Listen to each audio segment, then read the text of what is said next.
Well, good afternoon and welcome everybody. Welcome to How to Survive a Recession.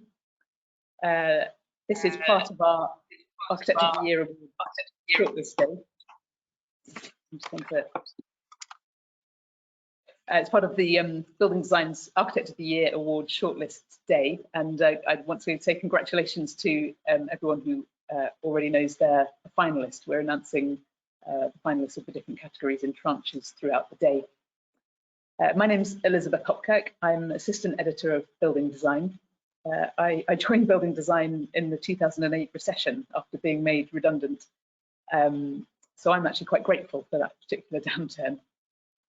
But if you thought that one was tough, the Bank of England is predicting this one will be twice as bad, indeed possibly the worst for 300 years. Others, however, are predicting a V-shaped recovery. Nicholas Thompson, Chief Executive of Orchette Swankie, was particularly optimistic, saying he thinks that we'll be out of this in a matter of months. Still, any responsible practice director will be monitoring the situation very carefully and trying to get their business on a secure footing, which is why I'm delighted to welcome our panel today. They're all leaders in their field. They have, I'm sure they won't mind me saying, been around the block at least once, so they've got plenty of wisdom and experience, and I think hope to share with us today. We'll begin by hearing from Alex Schall, a partner at accountant Haynes Watts. He speaks to a lot of practices and can give us an overview of what he thinks we're facing at the moment. He's also got plenty of sage advice, so please start tapping out your questions for him and for all of the panelists in the chat box on the right-hand side of your screens. We'll get to as many of those as we can later. After Alex, we'll hear some brief remarks from Sumita Singer. Sumita was born in India, came to the UK to study architecture at Cambridge, and then set up her own small practice, Ecologic, specialising in sustainable design. She has worked and taught all over the world, written a stack of books, and is currently one of 5 architects hoping to become the next president of the RIBA. Then we'll go to Brendan Kilpatrick to say a few words. Brendan is senior partner at PRP, whose 250-odd staff specialise in housing projects of all kinds. He runs the London office and has seen out a few recessions. In fact, he told me that he was hoping to reach retirement without having to endure another. Bad luck, Brendan. Finally, we'll hear from Sam Jacob, founder of Sam Jacob Studio, which designs everything from buildings and exhibitions at V&A to half-timbered T-shirts. Before that, he was 1/3 of BAT, who's those purveyors of mischief and grabbers of headlines. So I think we're in for a really fascinating discussion. I'm very keen for questions, so please put your questions in the chat, in the questions section, and I'll put those to the panelists a bit later on. But first of all, let's go to Alex. How bad is this going to be, Alex? Well, I'm afraid I'm one of life's natural pessimists, and you know, the early indications are not great. In fact, actually, I penned an article which went out on BD Online today, looking at this recession versus 2008, and one of the things that is already apparent is that the output decline for the UK as a whole is already 10%, and that was the entire output decline in the 2008 recession. And in fact, the last 3 months, the lockdown period, the output decline in the UK was 5 times higher than the worst quarter in the 2008 recession. So, you know, we are in completely and utterly unprecedented territory, at least in terms of the last 3 months. But that's not surprising because of lockdown. So of course, it's all about what happens next. Now, one of the things that I've talked about in my article on BD is the fact that you know, I don't think the picture will be the same for every practice. You know, there are after the 2008 recession, some practices came out of that pretty well. Some got pretty badly knocked up, and others struggled struggled since then to really reshape their practice and to refocus. And so going into this recession, I think practice health is going to be a huge factor in determining how able people are to respond to it. The other thing that obviously is relevant is going to be what your practice does, because one thing that we've already seen is that depending on the sectors and the sort of building typologies that you're involved with, you may be affected more profoundly than other people. I'm sure some of the other panelists will have thoughts on that. But certainly my sort of ray of light is that those clients I've got who are exposed to big public sector cultural type projects, museums, galleries, infrastructure, things like that, local and central government and quasi-governmental bodies have been very, very committed to driving those projects forward and ensuring that there are no delays caused by COVID. So that's great. So yeah, for me, it's a pretty scary time. And I think there are going to be some practices that are not going to get through this, but I think that the picture is very mixed, and it's going to come down to individual responses and particular situations. Thanks, Alex. Sumita, do you share Alex's gloom? Can you hear me? Yes. Mm-hmm. Okay, thank you. It was Peter Drucker who said that if you can't predict the future, because predicting the future is like driving in the dark with no headlights and looking at the rearview mirror. And I think this recession is simply going to be like that. In my hospital trust, where I'm a non-exec director, we have continuous reports coming in from different places to see, when is the market going to rise, and there is just like all sorts of uncertainties that sort of Alex mentioned. We really can't tell. And one of the things is that the furlough period comes to an end in October, I think, the second round, and that's when practices will start to realize what's happening with their staff and what can they realistically do with the projects they have. There's also backlog of projects for practices that haven't been done on site because this physical distancing rules. So whether they want to finish those first and then look for new. So there are all these questions that are there. It's very uncertain. So I have nothing to say at this moment, but all I can say is from my past experience, we shall get over it. That's great to hear. What about you, Brendan? What do you think? It's very hard to predict the future, but you can learn from the past, I think. And my first recession was shortly after I qualified, and that was the recession driven by a property boom, a property bubble in the early 90s, late 80s, early 90s, and that in many ways was a lot harder on the architectural profession than the 2008 recession. It seemed to last a lot longer, and there are a lot of architects in the UK today who can speak fluent German because they had to go to Germany to get a job. So it was that downturn was regional in a UK context, but the 2007 downturn, and of course the what we're facing now is global. So it's a different kettle of fish, and we are affected by what happens in other countries. But I mean, one of my friends is still over there. He hasn't made it back from Germany, but and we were very concerned at the time. A lot of architects in the UK became taxi drivers and whatnot. But we were working, this is before my PRP days, but we were working in a small practice that specialised in social housing. At a time when social housing was not fashionable the way it is now, where every architect would like to get involved in it. And housing has become so important to the UK in terms of well-being and the economy and everything else.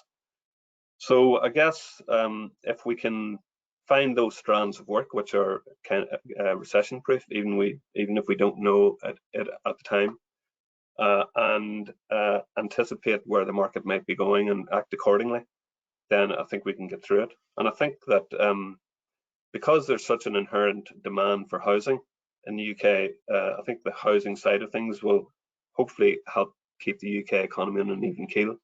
And also, housing projects have got a long tail, so we have clients who are commissioning us to look at stuff which master plans which may not be delivered in the flesh until 3, 4, 5 years down the line.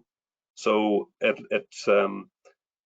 will in a way it'll happen anyway, and the lifespan of the project will hopefully see the pandemic drift into history and folklore.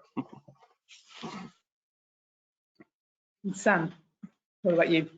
Oh, well, I mean, in a sense, I guess my time in architecture has felt for, I guess, the last 20 years as kind of reeling from one crisis to another, and there never seems to have been a kind of a straight run of kind of just things working normally.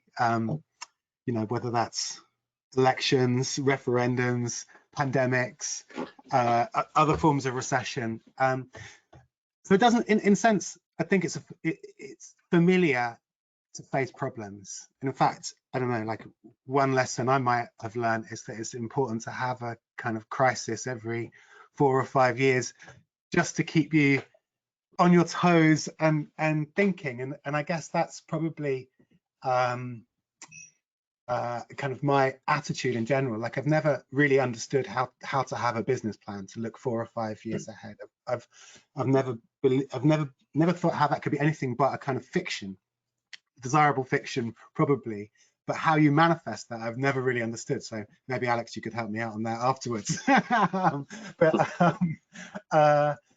So yeah, dealing with kind of different forms of crisis, unknown events, seems to be part and parcel of how you have to operate as an architect.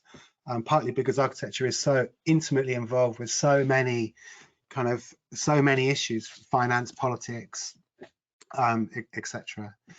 I mean, my positive attitude is that kind of opportunity where things are thrown up in the air and no one's sure what's happening, actually, in some ways, you know, terrible as that the kind of current moment is, may create opportunities. And I'm thinking, especially, you know, from my own history, but also from what I've seen, especially with younger people wanting to kind of start out in their careers, where the problem where you can't really follow the usual path, exactly as Brendan. I remember exactly the same thing, Brendan, of everyone having to go to Germany to do their year out in my case, but that these moments of recession are often the moments which spawn new practices. And I remember that's exactly how FAT started, and you could say that whole generation, Muff, David Adjaye, all kinds of people who DRMM, that was all happening, I think, because there was little opportunity elsewhere. And I think the same in 2008, you could say, with people like Assemble, where you have to, in a sense, or you can take your ambition in different ways, and that given the fact that you have a few years to do some stuff together, build both an ethos and potentially some projects, that when things begin to recover, you're in a place which you wouldn't maybe have been if there had been no crisis in the first place. Yeah, I remember when I started at BD, I was writing stories about the redundant architects recreational association doing things on barges in Hackney, and Assemble building follies under flyovers. Yeah. I don't know what happened to Rara, but Assemble went on to win the Turner Prize. Should we, in fact, welcome this sort of period of pruning, as it were? Well, it's a challenge, isn't it? And I guess that's what everyone seems to be saying, is that challenge demands some kind of rethinking. You can't just carry on as you expected to, or as in exactly the same way as things operated before. How long that lasts is another question. Like, is it a blip for for 6 months, 2 years, or whatever, and then things do begin to go back to how they used to be. I guess the question a lot of people are asking is there a way that this time maybe we don't have to go back to how things used to be? Maybe they weren't so great, generally speaking. Not necessarily talking about architecture here, but in kind of wider social issues. That's a good point, Brendan. You talked about how social housing, for example, has moved from sort of unfashionable to fashionable, in your words. How hopeful are, Brendan, perhaps you first, but all of you, that we could seize this opportunity, as Sam says, to build a better future? Well, I think there's a big opportunity there, and we're already looking at the design implications of the lessons we've learned from the lockdown period, and infection control and the rest. And I think it will impact certainly on housing and on estate regeneration and on design standards, because it's shone a light on inequality in terms of the haves and the have-nots of society. And there's vast swathes of London where people are living without access to a balcony even, and having to live in relatively cramped conditions with families or extended families in many cases. So I think change will definitely come, and it's a good thing. And as Peter Murray of NLA would say, it'd be a shame not to let the crisis go to waste in that respect. Is everyone optimistic about that? I'm slightly worried that we'll just eagerly accept a return back to normal as soon as that's possible. Sumita, are you hopeful? Your mic's off. Yes, so I started my practice during a recession, which was sort of the early 90s. And then there was the 2008 recession. And now this one, which has come, it's not just a recession, there's a pandemic. So it's quite severe. But I think, if you think that if you've sort of survived those two things, you've got enough experience to get through this. What I feel is that some of the younger architects, or students might feel very scared of this new situation. And I think somewhere in our Part 3 studies, we should have a module or a course about this particular topic, how to survive a recession, how to work through bad times, because I think, as Sam was saying, these things will always happen. And how do you make use of opportunities during those times? So as Brendan was talking about housing, I think there'll be demand for architects, for example, in building healthy cities, because it was shown that pollution and COVID go together. So there will be demand for people who know that subject. Also healthcare, hospitals, the government has announced several projects in schools as well. So if we have architects trained to make use of those opportunities, I think that'll be great. But I think the first thing is mental resilience, is to know that life is like that. This is bad, but we've got climate crisis on the further along. So I don't know, because I read yesterday that 2030 we won't be able to comply with the targets that were set, because I think it was to reduce the global temperature by 1.5, and we won't be able to do that. So despite having had a pandemic where we had a lessening of the greenhouse gases and emissions, we won't be able to do that. What do we do? So that we have 10 years now to do something. So architects and students who are specializing in sustainable design, net zero energy design, those people will be really needed So, you know, out of every crisis, there is an opportunity that you can make use of and become stronger. That's an encouraging point. And on a similar note, is this? I was talking to someone in a large practice the other day who wanted to know, is this the moment to play to your strengths and to really focus on what you do, you know you do well, or is this the moment to adapt like crazy to where you think the market is going? Let me throw that one to Brendan first. I think you need to concentrate on what you're good at, providing that is something which is recession-proof. It's very hard for architects to move from one sector that they specialize in to another. PRP have tried it over the years, and even for large practice, it's hard. You know, you become kind of typecast within a certain area. One of the reasons why we decided to concentrate on what we're good at, which is housing.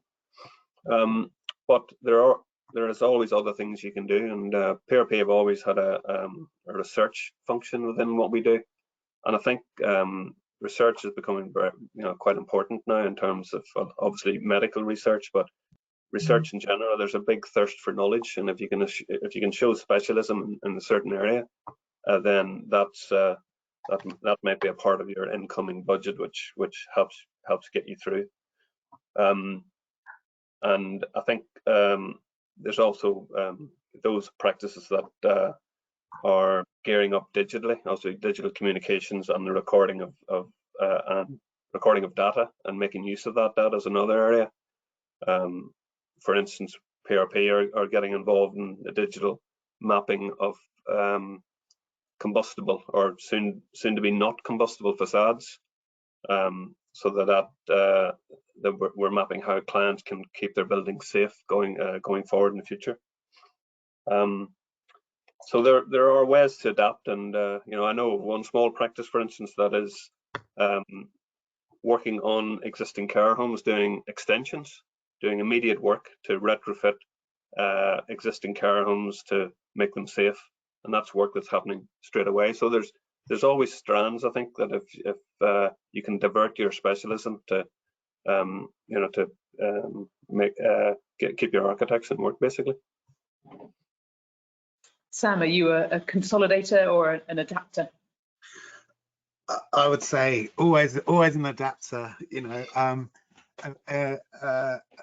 which I guess is another tip I would have, that I'm not sure I would actually recommend, but one way to survive a recession is to never really get too successful in doing one thing. If you're a moving target, it's harder to be hit, I suppose. So, in a career which has designed nightclubs, social housing, kind of everything in between, TV studios, Christmas decorations, T-shirts, as you said, Elizabeth. Like, for me, at least, the way one could think of kind of what architecture is, or what you might do as an architect, can be incredibly broad, and that is maybe a particular kind of way of thinking of what architecture might be, which means it's not necessarily or always linked to, let's say, more recognizable kind of industry and property and so on and so forth. That has its advantages in that you have much wider range of things that you might be engaged in, and people you might be working with, and reasons you might be hired to do something. Of course, it has its problems, because it also then becomes, if you're not pigeonholed, it's difficult to ever force yourself into a pigeonhole. So yeah, in that sense, my strategy, not that I would necessarily promote it, is always have a diverse approach to what architecture might be, and what role you might have as an architect in the world, or even what effect architecture might have on the improving everyday life. And it's not always designing buildings. Mita, I think that might be an approach you can relate to. Is that right? Absolutely. So yeah, I totally agree with Sam on that. And I think I was just trying to look at this. This is someone, I was trying to be sort of a specialist, and I think it's good to be a specialist if you know that you have a secure market, like you know, Brendan has. So, but you know, but also the advice is to show off all your talents, because when you study architecture, you're learning so many different things, you know. And like someone said to me the other day, they said, "Oh, you can paint." Well, of course I can paint, you know. You're taught how to draw, and people don't realize that. So I think you need to show off what you can do.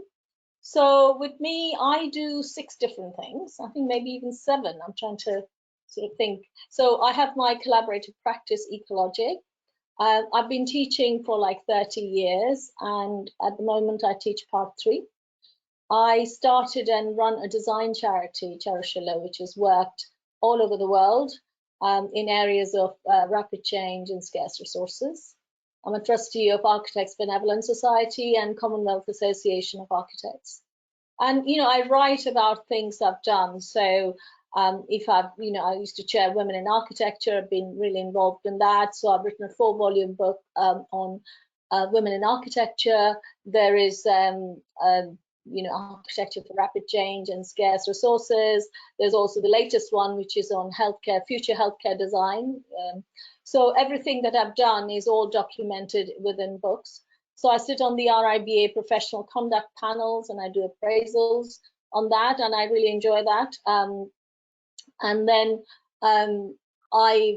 you know, I work as an artist as well. So I've had a mural that was inaugurated by Her Majesty the Queen. It was in India, and I take on little projects from people on art, and also non-executive director of Moorfields Foundation Trust, which has been a really amazing thing, because I've learned so much about public sector procurement, and you know, and how to actually live a very public life.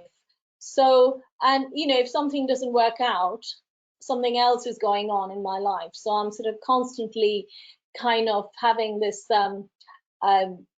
you know, this juggling things, and I really like that excitement. I think if I was just doing one thing, I'd get really bored, and I've accepted that. You know, I used to think, well, that's something terrible, but now I think it's quite nice to be like that. I imagine only some of the things that you listed pay hard cash at a moment like this. How important is it to focus on just kind of income streams, and how important is it to I guess it depends on everyone's circumstances, but how important is it to open yourself up to these other opportunities that might not be income streams initially? Absolutely. I think, you know, some of them pay and some of them don't pay. But the thing is, I go for things I love doing. And you know, sometimes money isn't everything. You know, I seek satisfaction in you know, in contributing to society.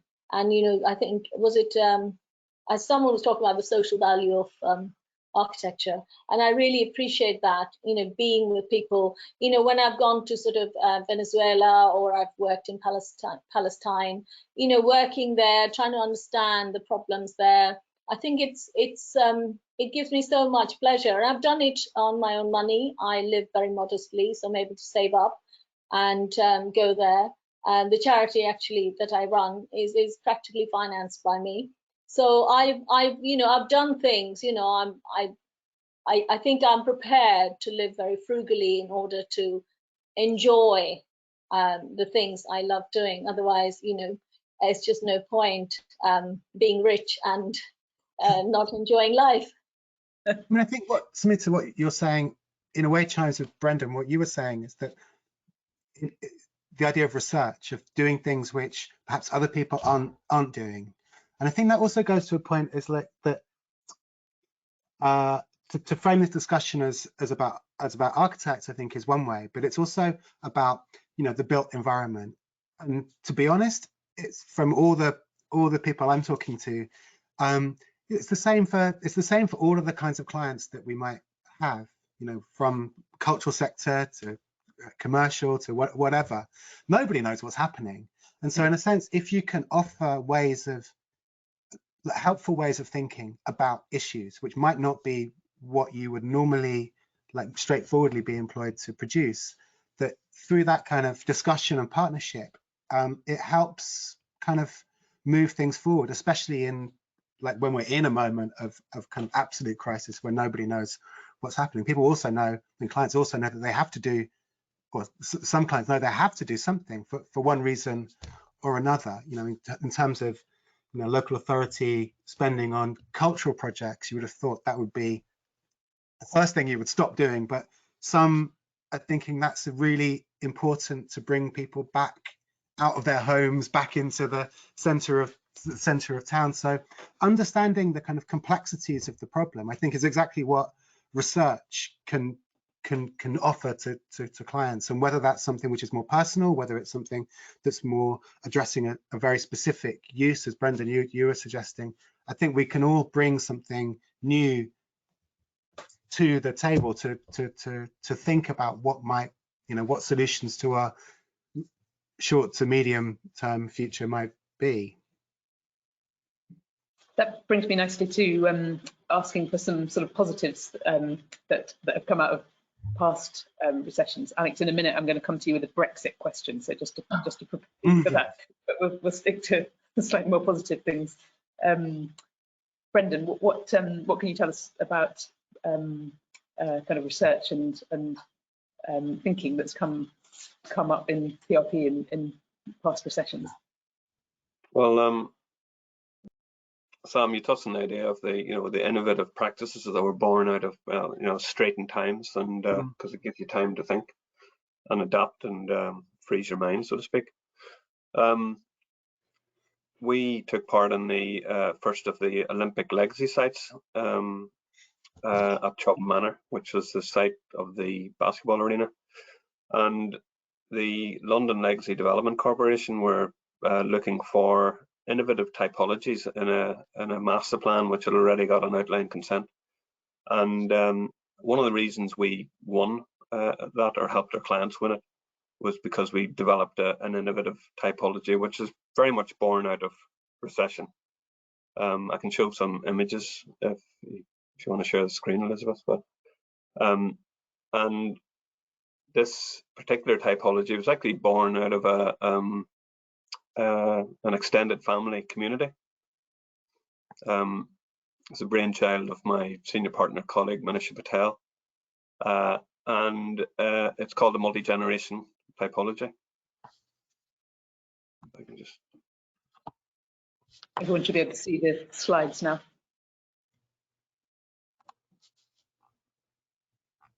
You see that? Yep. So is that up now, Elizabeth? Yes, it is. Yep.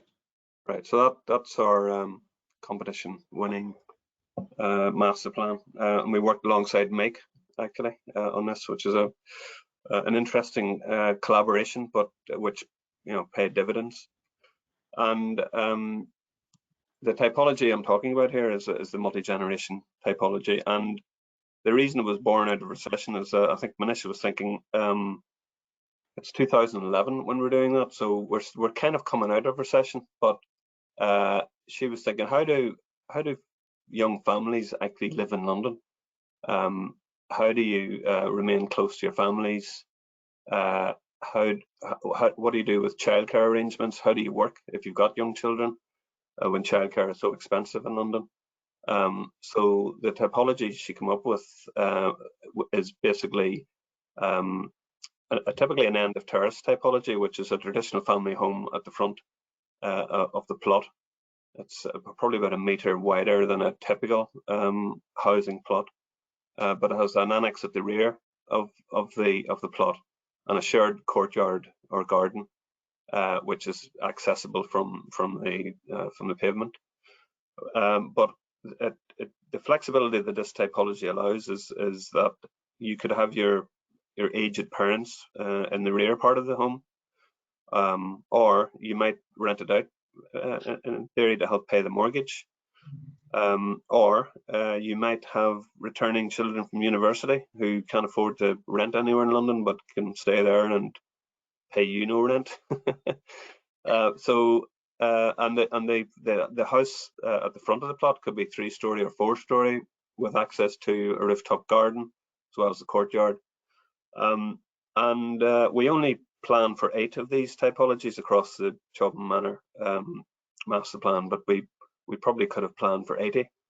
It was initially conceived as a social housing or affordable typology because we didn't think that developers would be interested. But of course they were, and this has turned out to be one of the most popular typologies in the entire master plan. It remains, well, it's become multi-generational living, and intergenerational communities are very much in vogue now. And this particular typology, of course, is relevant now because it's the ideal typology to address COVID-19 issues, because you can have your parents living close by and you've got the ability to self-isolate. So you've got that inherent flexibility and be in close proximity, whether you want to or not. But it would be an ideal one for me. I haven't seen my own mother in 4 or 5 months. Of course, she's back in Northern Ireland, but I can't really go and visit her without going all that way to stand outside the window. So this is one of those typologies which was addressing an economic situation and remains relevant today. And I think the current crisis we're going through is bound to generate lots of new ideas such as this and how we address the post-COVID environment. Thanks, Brendan. Oh, a couple more slides. Yeah. Great. Before we move to Brexit, actually, does anyone else have short sort of anecdotes from previous recessions on creative ideas that have come out of there?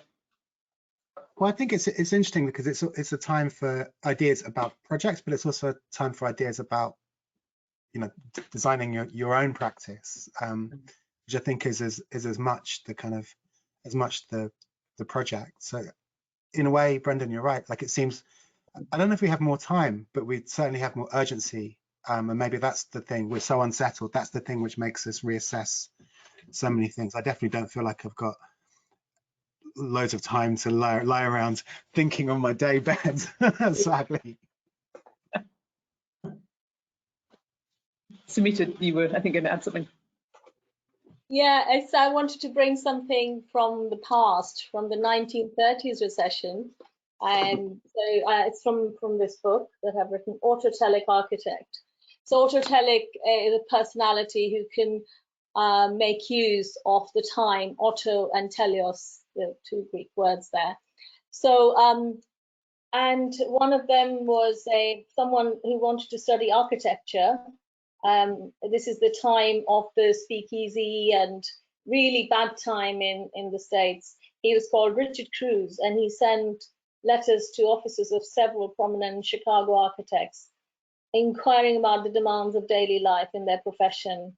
So all of them wrote back, but the one that was the least known, he was called Clarence Dole, and he came up with this. He said, a real architect is like a good man, and we can add good woman as well, in any business, does not waste any time whatsoever doing things of which he might be ashamed. He must above all be a sincere artist. And then this other one, another response was, an architect's work is quite varied from just drawing. He's much more of a businessman that you may imagine. And for this reason, a commercial course in education is of great importance. So, he's talking about making a business plan and things that Alex was talking earlier. But one of the other things, very interesting thing, there's a lot of reference to John Soane in the book. And what John Soane did was very interesting in his contract with the Bank of England. He said that every time, the bank did any work, he would get 5% of the profit. Now, 5% isn't very much, but then he set upon convincing people that more work needed to be done. So they went on expanding, and each time they did some work, he got 5% back. And that actually sustained him, for a long time. As you know, he built his house in Lincoln's Field and one in Ealing, and he gave he tried to convince his children, his sons, to become architects. It didn't succeed. You can read about all that in the book. But I'm saying, just, there are different ways of kind of looking at this problem. What's your contract? What kind of business plan do you have?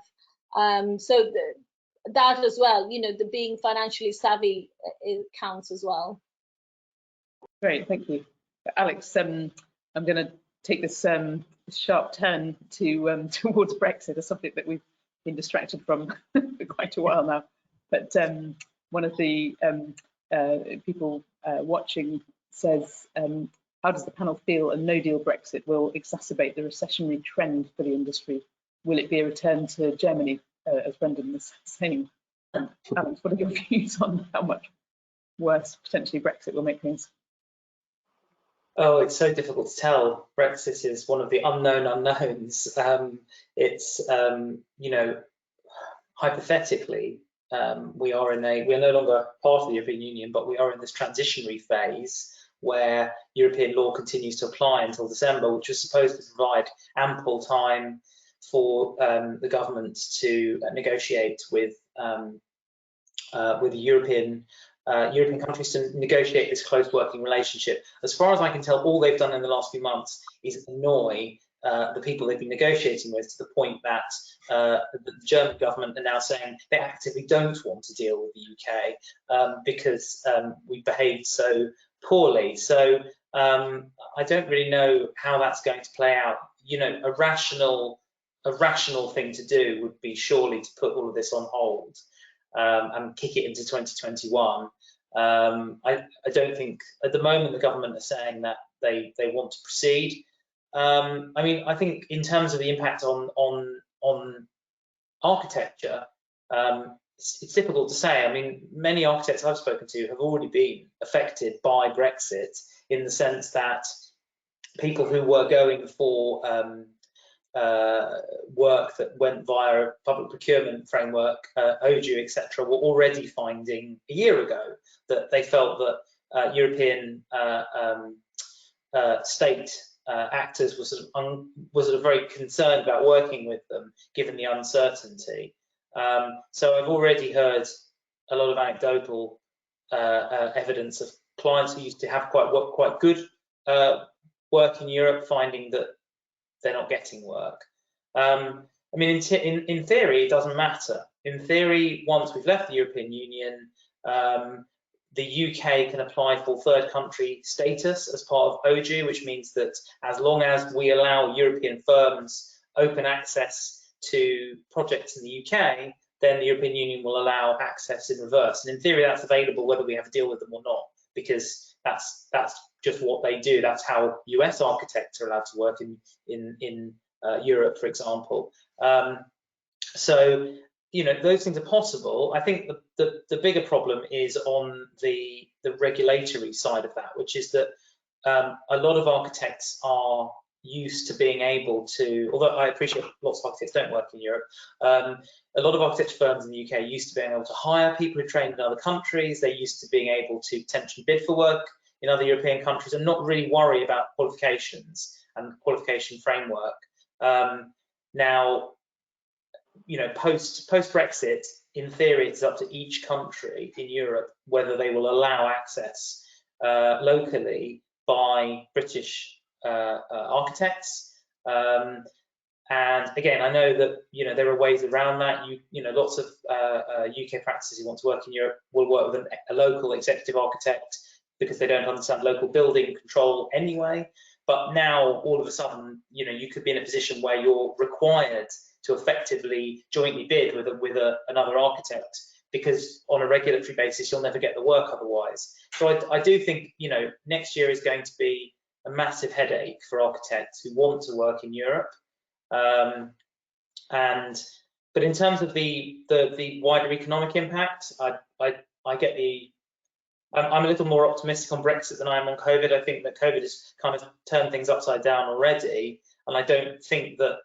And I think that to some extent, people are expecting things to be difficult next year anyway. So I'm not sure that Brexit is necessarily going to have such a profound impact.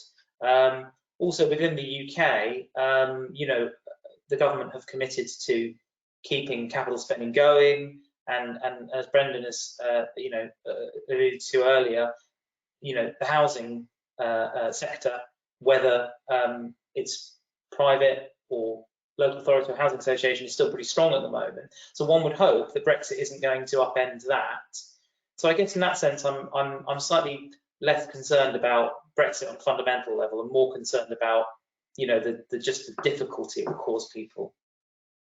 But I'm sure the others may disagree. Does anyone want to weigh in on Brexit? Or well, the only thing I'd like to say really is that what it indicates is that we have a government who have a set of interests which are patently not in the best interests of the economy, and I think that's also the worry that I have in terms of how government is and will respond to the COVID crisis. While it seems like there are some things that have been done well, there's a whole series of things which have been absolutely chaotic. And you might wonder whether a £10 voucher at Nando's is really the solution to creating a better and fairer world, which is how sometimes the argument about the possibilities of our current situation are framed. So it doesn't fill me with hope that we're in the hands of people who want to make the world a better place. Yeah, I'd have to agree with that, Elizabeth. You might think that worrying about Brexit is a bit like being a bit concerned about a bit of mold above the skirting board in your living room when your house is burning down around you. But the mold can kill you too. So we can't forget about it, I think. And I think it will be difficult for any practices who are hoping to get work in Europe. PRP, as I said, we've kind of withdrawn from our international work.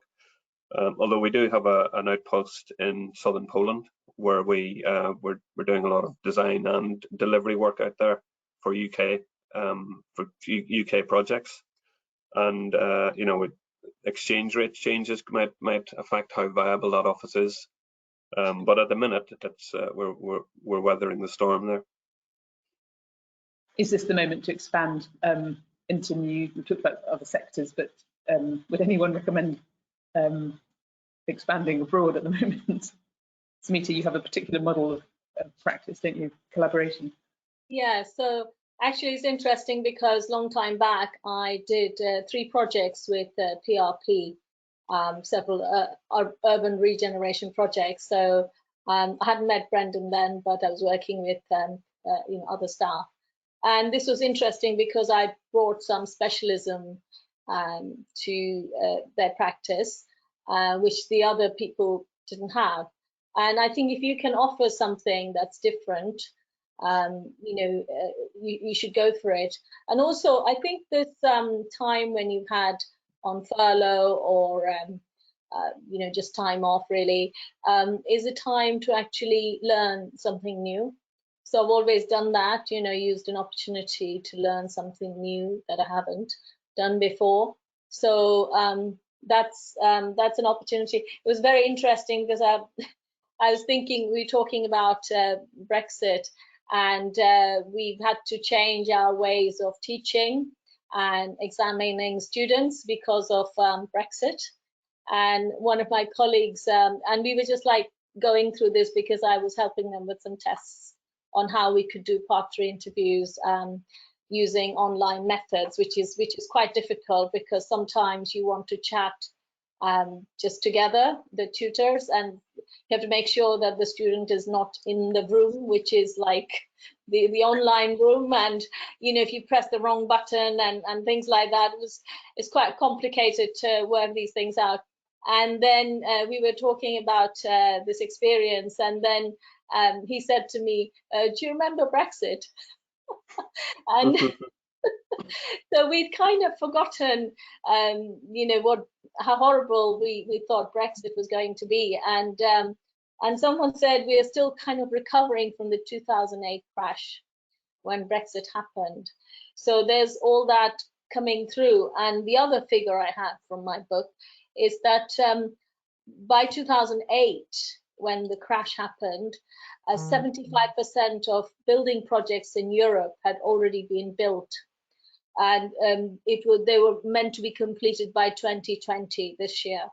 So we are getting a very reduced chunk of building work with reduced fees and a lot of people wanting to do that work. However, I have to say that this is the time when you can look at other ways of working. So one of the things I'm trying to say in my campaign and my manifesto is about participative working.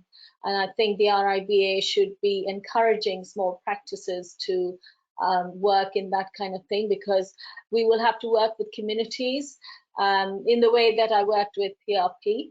A lot of engagement is needed. So if practices specialize in that and they learn how to do that, that'd be great, and we can help them with that. It's also a time when the government could support new technology, more efficient ways of building.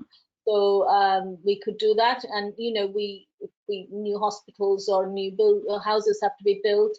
Could we try something different? You know, something that's zero carbon, something that's more efficient. And I think that's where the RIBA could really support us, and particularly small practices to go through. So it is a time of learning. Sorry, I can see we're getting very close to running out of time, and I just want to get some more questions in. Alex, talking of the 2008 recession, Alex, you've said that practices should have been spending the last 10 years getting themselves sort of match fit, but quite a lot haven't. Is there anything that those that are in bad shape now can do? Absolutely. I mean, you know, I think after the last financial crisis, you know, a lot of practices, you know, panicked. Projects got put on hold, things got cancelled. You know, areas that they were working on all of a sudden ground to a halt, and people needed to lay off costs quickly, and so a lot of people took short-term decisions. There was an implication in terms of training of junior staff. A lot of people stopped recruiting junior staff, which obviously you know, is trainees are the lifeblood of any professional practice, and so if you sort of stop that supply of incoming trainees, that can have implications down the line. So you know, a lot of practices came out of the 2008 recession a little bit top heavy, or with not the right people in the right spots, or with maybe people who had the wrong skills for the practice at that moment in time. So I think that, you know, every practice at the moment is probably looking quite critically at their resourcing and at and what skills they need and what staff they've got.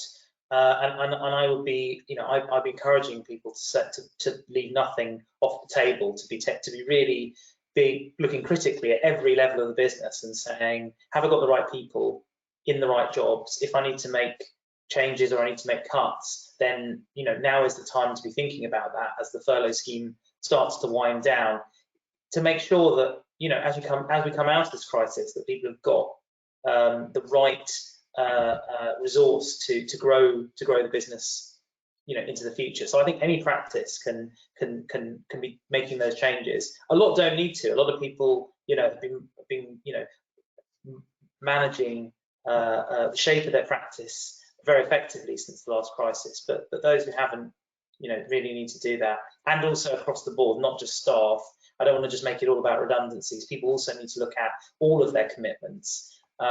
One thing I've noticed in the last couple of weeks or last couple of months has been people being quite creative about how they reduce overhead. I've seen a lot of staff looking at maybe moving into flexible office space when their leases come up. I never thought I'd see architects going into, you know, WeWork buildings and things like that, because most architects are quite rightly quite proud of their studio space. But I've seen a lot of firms looking critically at all their costs and saying, is there a way that we can we can reduce costs while still delivering everything that we want to deliver to our clients and providing the right environment for staff. So I think there's always opportunities to be looking at that.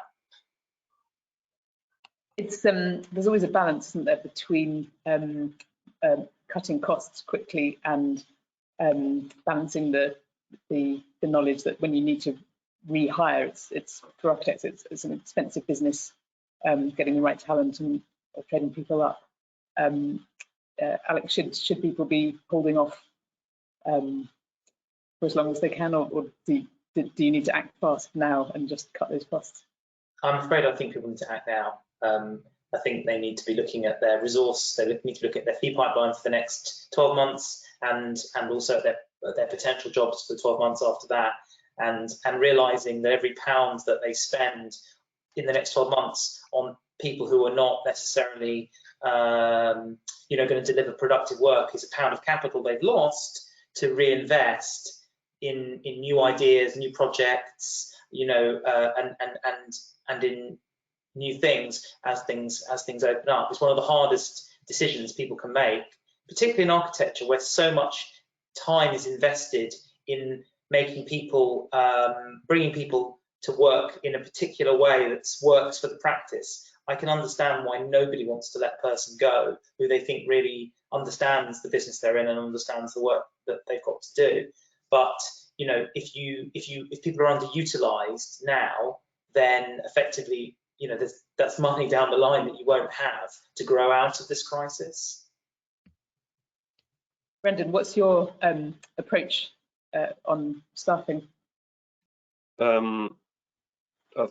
Touching on what Alex has said, it's absolutely vital that you identify, or well, you probably know who your bright staff are, and they can be quite young architects or not even qualified, because they are the future of your firm, and you have to, I think, do what you can to keep them safe, because they will be producing the ideas that keeps your practice functioning and noteworthy. So that's an important thing. But on a more positive note, just picking up on what Sumita was saying, most of the work that PRP gets engaged in has been won in a competition of some sort, and there's a big focus at the moment on collaboration with smaller practices, and I think that's a way for practices to get a slice of the action, so to speak. But also I think architects, just picking up on another thing that Sumita said, are very versatile. Sam, you've made the same point. And I think that we have the ability to influence our clients in more ways than we think, not only through good design, where we're encouraging them to get on with projects, but also sound business planning advice, because I think architects have become better at that as well. And so we can positively influence and talk up the state that we're in instead of talking it down. Not that you were doing that, Alex. Alex, one last question for you before we have to wrap up. Do you have any advice for employees, someone's asked, as well as employers? How can you avoid being made redundant, for example, at the moment? I mean, I said this morning what I thought. I said to the communication out to clients, saying what I thought the qualities were that people needed from their staff in this environment, and how they should be looking to identify the best people who need protecting. And I said tenacity, adaptability, self-motivation, and collaboration. So I think if you're an employee and you want to stay in your current practice, then resilience, being willing to be adaptable, keeping your own motivation up and trying to help others will identify you to your employers, the people around you, as somebody who's going to help your practice get through this. And if you look around and there aren't enough other people in the practice with those skills, maybe you need to start your own practice. Well, thank you very much. Time's up, but I just want to end by very briefly asking each of you for one piece of advice you wish you'd known before the last recession. Just kind of one sentence. Sumita, can we start with you? One piece of advice, sorry, I have to think. I think the piece of advice I should have thought was that just be yourself, be authentic, and don't worry about what other people think of you. So whatever path you've chosen, just go for it. Brilliant. Sam?